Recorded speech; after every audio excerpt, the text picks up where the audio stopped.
हमने भार, द्रव्यमान भार और घनत्व में आपका डेंसिटी तक हो गया था ना। डेंसिटी के आगे क्या है आपका, घनत्व के आगे आपका अपेक्षिक घनत्व है। इसके बारे में देखते हैं। तो अपेक्षिक घनत्व क्या होता है? किसी वस्तु के एकांक आयतन के द्रव्यमान, कोई वस्तु रहेगा, कोई वस्तु है ना, इसका क्या रहेगा, एकांक आयतन, इसका कुछ आयतन रहेगा, ठीक है, एकांक आयतन है ना, एकांक आयतन के द्रव्यमान, इसका जो द्रव्यमान रहेगा, ठीक है, मास, और इसी आयतन, अगर इसमें कुछ आयतन रहेगा, उसके 4 सेंटीग्रेड वाले पानी के द्रव्यमान के अनुपात को अपेक्षिक घनत्व बोलेंगे, ठीक है।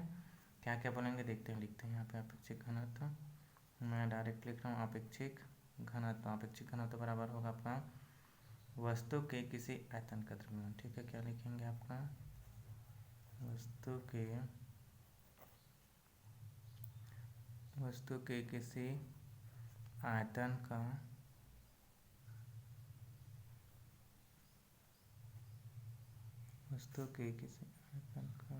द्रव्यमान बटे, क्या लिखेंगे यहाँ पे, उसी वस्तु के आयतन का है ना, उस वस्तु के आयतन के बराबर 4 सेंटीग्रेड वाले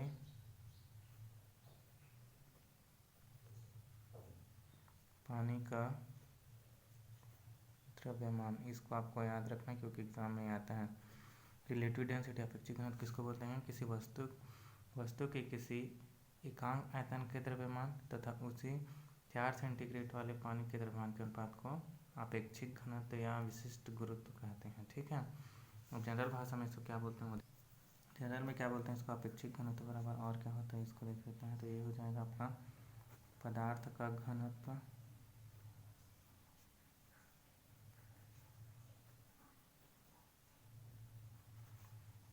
घनत्व बटे पानी का घनत्व, ठीक है। कितना भी 4 सेंटीग्रेड वाले, 4 सेंटीग्रेड पर, ठीक है। ये होता है रिलेटिव डेंसिटी, किसी वस्तु के आयतन का द्रव्यमान, एकांक आयतन का द्रव्यमान और उसी 4 सेंटीग्रेड वाले पानी के द्रव्यमान के आयतन के अनुपात को क्या बोलते हैं, अपेक्षिक घनत्व बोलते हैं, ठीक है। अब इसके आगे का टॉपिक है उसको देखते हैं, वो इम्पोर्टेंट है। कुछ इम्पोर्टेंट टॉपिक में देखते हैं। अपेक्षिक घनत्व चैप्टर पढ़ रहे हैं तो विभिन्न पदार्थों का अपेक्षिक घनत्व क्या क्या होता है। तो जैसे बर्फ़ का कितना होता है आपका, तो 0.92, ठीक है, क्या होगा 0.92, ठीक। उसी प्रकार क्या होगा आपका, बर्फ़ के आगे है आपका पानी का, ठीक है। पानी का क्या होगा आपका, जल जो होता है, पानी या जल का होता है एक होता है, रिलेटिव क्या है ये, अपेक्षिक घनत्व निकाल रहे हैं, इसको याद रखना हम लोग, है ना। अपेक्षिक घनत्व आता है एग्जाम में आपका, ठीक है। इसके आगे क्या होता है आपका, जैसे कि, और इसके आगे है आपका पारा है, ठीक है। पारा का कितना होगा ये देख लेते हैं, ये भी एग्जाम में आता है। मरकरी बोलते हैं पारा 13.6, ठीक है। ये सब क्या है, अपेक्षिक घनत्व है, ठीक है। अभी घनत्व के बारे में हम लोग पढ़ रहे थे, ठीक। और आपका लोहा का होता है 7.85, लोहा 7.85, ठीक है। ये हो गया, ठीक है। अब इसके आगे देखते हैं हम लोग आर्किमिडीज का सिद्धांत। इसके आगे आपका आर्किमिडीज का सिद्धांत। आर्किमिडीज का सिद्धांत क्या बोलता है ना, ये आपका एक कंटेनर है, या तो एक तालाब है, पौंड जो भी रहता है, इसमें आपका क्या भरा है, पानी भरा है, ठीक है। और यदि कोई वस्तु है, ठीक है, ये क्या है आपका वस्तु, तो आर्किमिडीज के सिद्धांत क्या बोलते हैं, यदि किसी वस्तु को हम किसी द्रव में पूर्ण रूप से या आंशिक रूप से डुबोते हैं, ठीक है, तो इसके भार में क्या हो जाता है, इसके भार में क्या होगा आपका, कमी आ जाता है, ठीक है, भार में कमी आता है, ठीक। तो भार में कमी क्यों आता है, भार में जो कमी होता है वो इस द्रव के द्वारा, है ना, ये द्रव है, द्रव के द्वारा हटाए गए भार के बराबर होता है, ठीक है। तो ये क्या कहलाता है आपका आर्किमिडीज का सिद्धांत, है ना। भार में यह कमी उस वस्तु के द्वारा, ये वस्तु के द्वारा जो हटाया गया ये द्रव है उसके भार के बराबर होता है, ठीक है। तो ये आर्किमिडीज का सिद्धांत कहलाता है। ये आपके एग्जाम के लिए मोस्ट इंपॉर्टेंट है, आता है। आर्किमिडीज के सिद्धांत के अनुसार यदि किसी वस्तु को किसी द्रव में आंशिक रूप से पूर्ण रूप से डुबोया जाता है तो इसके भार में क्या होता है, कमी आ जाता है। भार में यह कमी इस वस्तु के द्वारा हटाए गए द्रव के भार के बराबर होता है, ठीक है। ये आर्किमिडीज का सिद्धांत है। इससे आपका अपेक्षिक घनत्व को क्या करते हैं, ज्ञात करते हैं। ठीक है, ज्ञात करते हैं। ठीक है, ये है आपका आर्किमिडीज का सिद्धांत। ठीक, अब इसके आगे देखते हैं आपका हाइड्रोमीटर। ठीक है, हाइड्रोमीटर क्या करता है उसको हम लोग देख लेते हैं। तो हाइड्रोमीटर जो होता है आपका ठोस और द्रव पदार्थों का अपेक्षित घनत्व ज्ञात करने के लिए हाइड्रोमीटर का प्रयोग किया जाता है। इसको आप लोग याद रखना, एग्जाम में आता है। क्या है, ठोस और द्रव जो पदार्थ होते हैं, ठीक है, ठोस और द्रव पदार्थों का अपेक्षित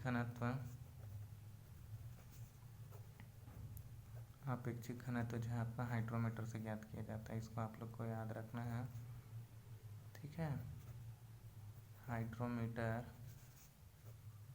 से याद करते हैं। ठीक है, मोस्ट इम्पॉर्टेंट है, एक आपका हर एग्जाम के लिए आता है, IMP क्वेश्चन है। ठोस और द्रव पदार्थों का अपेक्षित घनत्व हाइड्रोमीटर से ज्ञात करते हैं। इसको आप लोग याद रखना है, ठोस और द्रव पदार्थों का अपेक्षित घनत्व हाइड्रोमीटर से ज्ञात करते हैं। मोस्ट इम्पॉर्टेंट क्वेश्चन है। ठीक है, हाइड्रोमीटर का यूज होता है आपका ठोस और द्रव पदार्थों के अपेक्षित घनत्व को ज्ञात करने के लिए किया जाता है। ये अभी हम लोग जस्ट आर्किमिडीज का सिद्धांत पढ़े, उसके अनुसार क्या होता है, यदि किसी वस्तु को किसी द्रव में आंशिक या पूर्ण से डूबा जाता है, उसके भार में कमी आता है और भार में यह कमी उस वस्तु के द्वारा हटाया गया द्रव के भार के बराबर होता है। तो यही चीज़ आपका हाइड्रोमीटर फॉलो करता है। ठीक है, कोई वस्तु, ये देखो द्रव है, तो इसके ऊपर में यहाँ पास अगर कोई वस्तु तैर रहा है, ठीक है, तो तैर रहा है तो क्या होता है, संतुलन की स्थिति में इसका भार वस्तु के डूबे भाग द्वारा हटाए गए द्रव के भार के बराबर होता है। ठीक है, ये है आपका, है ना, हाइड्रोमीटर से आपका अपेक्षित घनत्व ज्ञात करता है। Most important question. इसके आगे वाला टॉपिक देखते हैं और प्लावन का सिद्धांत देखते हैं। Principle of flotation. प्लावन का सिद्धांत क्या होता है, ये कोई वस्तु है, ठीक है, वो क्या है, द्रव पे आपका तैर रही है। ठीक है, तो प्लावन के सिद्धांत में क्या करती है, यदि कोई वस्तु जो है किसी द्रव में तैर रही है, तो इस वस्तु का भार क्या होगा, इसके द्वारा हटाया गया द्रव के भार के बराबर होता है। तो जब वस्तु द्रव पे नीचे की ओर ऐसे इसका भार लगाएगा, ठीक है, तो ये द्रव भी क्या करता है, इसको ऊपर की ओर उछाल देता है। ठीक है, द्रव क्या करेगा, ऊपर की ओर उछाल प्रदान करता है। तो यही क्या कहलाता है आपका प्लावन का सिद्धांत, आर्किमिडीज का सिद्धांत। जब हम किसी वस्तु को नीचे द्रव में डुबोते हैं, है ना, पूर्ण रूप से आंशिक रूप से डूबा जाता है, तो इसके भार में क्या होता है, कमी आ जाता है। भार में कमी इसलिए आता है क्योंकि इस वस्तु के द्वारा नीचे द्रव को जब हटाया जाता है तो पानी भी क्या करता है, इसको ऊपर की ओर उछालता है। ठीक है, ये क्या कहलाता है आपका प्लावन का सिद्धांत। ठीक, और यही आर्किमिडीज का सिद्धांत है। ठीक है, इसी के द्वारा क्या करते हैं, हम रिलेटिव डेंसिटी को ज्ञात करते हैं। ठीक है, ये हो गया, इसका कंडीशन है कुछ, उसको देखते हैं। उत्प्लावकता, हम लोगों ने आपका 10वीं 11वीं 12वीं सब में पढ़ते हैं कि उत्प्लावकता क्या होता है। देखो, यदि हम, है ना, किसी द्रव में क्या करते हैं, यदि किसी वस्तु को किसी द्रव में, है ना, किसी वस्तु को, कोई वस्तु है, इसको द्रव में क्या करते हैं, डुबोते हैं। ठीक है, डुबोते हैं या ऐसे पैर मारते हैं। ठीक है, हम ही अगर तालाब वगैरह में हम लोग भी आपका क्या रहता है, आपका जब नहाने वगैरह जाते हैं या पानी मारते हैं तो क्या होता है, हमारा पैर में ऊपर की तरफ एक बल लगता है, जिससे हम क्या करते हैं, इधर ऊपर की तरफ कुछ बल लगता है, हम पानी में जब पैर डालते हैं तो ऊपर की तरफ पानी हमको ऊपर की तरफ फेंकता है ना, क्यों फेंकता है, यही है आपका उत्प्लावकता, है ना। जब भी हम किसी वस्तु को द्रव में डालते हैं तो ऊपर की ओर उछाल प्राप्त होता है, उछाल, ठीक है, उछाल प्राप्त होता है, तो यही क्या कहलाता है, आपका उत्प्लावकता कहलाता है। ठीक है, ऊपर की ओर क्या होता है, उछाल प्राप्त करता है, तो क्या कहलाता है, आपका उत्प्लावकता कहलाता है। आप लोग का अनुभव होगा पानी में जब भी हम, अगर जैसे भी है पवन वगैरह में जैसे नहाने वहाने जाते होंगे, तो वहाँ पे क्या होता है, जैसे हम नीचे की तरफ जब फोर्स लगाते हैं पानी पे, तो पानी भी हमारे तरफ उतना ही फोर्स लगाता है जितना कि हम लगाते हैं। तो ये क्या होता है, उस वस्तु के द्वारा हटाए गए द्रव के भार के बराबर होता है। आर्किमिडीज का सिद्धांत इसमें भी है। ठीक है, ये आपका उत्प्लावकता है। ठीक, ये आपका चैप्टर है। इसके आगे देखते हैं क्वेश्चन कैसे बनाते हैं। इसमें आपका संतुलन का कंडीशन कैसे होगा उसको भी मैं बता देता हूँ। देखो, संतुलन, तो इसमें क्या होगा, ये वस्तु क्या करेगा, नीचे की तरफ बल लगाएगा, वस्तु नीचे की तरफ बल लगाता है, नीचे की तरफ क्या लगाएगा, बल।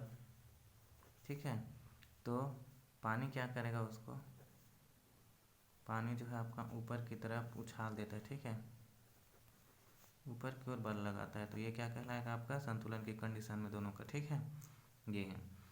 जब हम लास्ट बार मैं फिर बता रहा हूँ, जब हम किसी वस्तु को किसी द्रव में डुबोते हैं तो क्या होता है, जब ये वस्तु नीचे की तरफ इस पानी में फोर्स लगाता है तो ये पानी भी उसको ऊपर की तरफ उछाल प्रदान करता है। यही क्या है आपका बॉयंसी से उत्प्लावकता का नियम है। ठीक है, ठीक, ओके, चलिए।